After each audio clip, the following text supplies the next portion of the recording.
Ni hao, salut à tous. Aujourd'hui, nous allons parler de l'entraînement solitaire. À ne pas confondre avec une certaine pratique solitaire. Il vous est peut-être arrivé déjà de pratiquer tout seul, d'aller au cours ou même en tant que professeur d'arriver au cours et il n'y a personne. Ça m'est déjà arrivé. Sur le moment, c'est vrai que c'est pas très rigolo. Vous vous dites qu'est-ce que je fous là? Pourquoi il n'y a personne? Où sont-ils? Et c'est vrai que c'est agréable pour personne, surtout en tant que professeur, quand vous arrivez à un cours et qu'il n'y a personne, vous êtes venu déjà bénévolement, vous avez fait le déplacement et vous vous rendez compte que les gens sont absents. Pourquoi? Parce qu'il fait beau. Les raisons sont multiples et en fait, c'est pas très important. Même si ce n'est pas agréable, il faut passer outre. On est là pour autre chose. Mon professeur me disait, lorsque je lui avais raconté cette expérience, il m'avait dit combien de personnes te faut-il pour enseigner? Je lui ai répondu que je ne savais pas, j'avais pas un chiffre en tête. Il m'a dit s'il te faut un nombre, si c'est le nombre de personnes qui te décident à enseigner, alors arrête. Il avait raison, c'est pas le nombre, qu'il soit 1, 2, 3, qu'importe. On se doit d'enseigner, on se doit d'être présent. Nous, professeurs, on doit être là. Et puis s'il n'y a personne, comme ce fut mon cas, eh bien ce jour-là, je me suis dit, je suis ici, et bien plutôt que de ne rien faire, je me suis mis à pratiquer. Donc j'étais seul, et j'ai fait une révision de mes TAO, de certains travaux. Donc du coup, j'ai pas perdu mon temps, j'ai fait quand même quelque chose. Et c'est ça le secret, c'est de ne rien attendre des autres. Vous devez faire ce que vous avez à faire. Ne pas attendre une justification. Parce qu'il n'y a personne, et du coup j'y n'y vais pas. Et puis il y a quelqu'un de malade, j'y allais avec mon pote ou j'y allais avec quiconque, il peut pas y aller, tant pis, j'y vais. C'est le meilleur moyen de continuer et de progresser et d'avancer. Que ce soit dans la vie personnelle, que ce soit dans les arts martiaux, si vous faites quelque chose par rapport à quelqu'un, alors vous aurez toujours besoin de ce quelqu'un pour faire.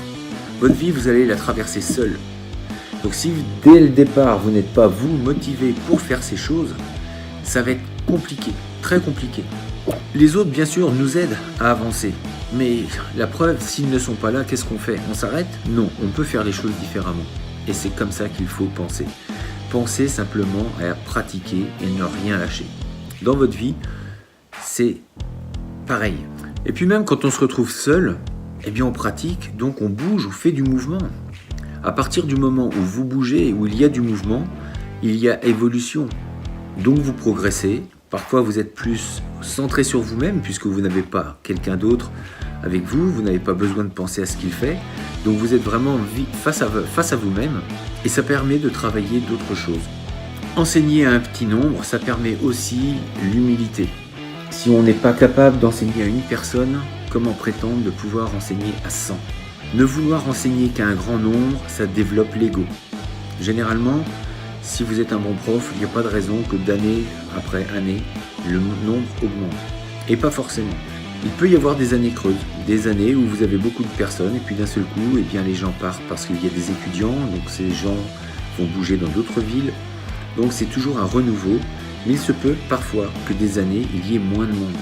Et donc si vous êtes toujours habitué à ne pratiquer qu'avec un grand nombre de personnes, à enseigner un grand nombre de personnes, alors quand vous allez redevenir par exemple avec un enseignement face à 2 ou 3 personnes, là vous pouvez être démotivé si ça a toujours été dans votre objectif d'enseigner à un grand nombre. Commencez à enseigner petit, à un petit nombre.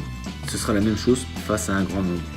La qualité de votre enseignement doit être le même que ce soit pour 1, 2 ou 100 personnes. Ou 1000. D'ailleurs, c'est peut-être un de mes projets également de pouvoir enseigner à l'étranger, de donner des dates de stage un petit peu à tout le monde, quelle que soit leur pratique, et non pas pour faire de la confrontation, mais un échange, un partage, de se retrouver dans un pays et de tous se retrouver là-bas et de pouvoir pratiquer en bord de mer, sur la plage le matin. Et donc ça, ce sera un projet. Je pense que j'en parlerai sur la page Facebook. D'ailleurs, à ce propos, s'il y a des professeurs qui sont intéressés par ce genre, par ce type d'expérience, ce type de projet, eh bien, dites-le moi en message privé, éventuellement, comme ça je pourrai garder les adresses. Et puis le jour où les projets se mettront en place, eh bien, je pourrai déjà vous communiquer des dates, savoir ce que vous voudriez faire éventuellement, si vous voudriez participer, intervenir. En tout cas, ça pourrait être de belles rencontres. Sur ces bonnes paroles, je vous dis à très bientôt. Enseignez toujours comme il faut, avec humilité, parce qu'on est toujours des élèves et non pas des professeurs, mais nous sommes également des élèves, toujours, toute notre vie. D'ici là, restez forts, restez beaux et surtout, restez bienveillants. Ça tienne!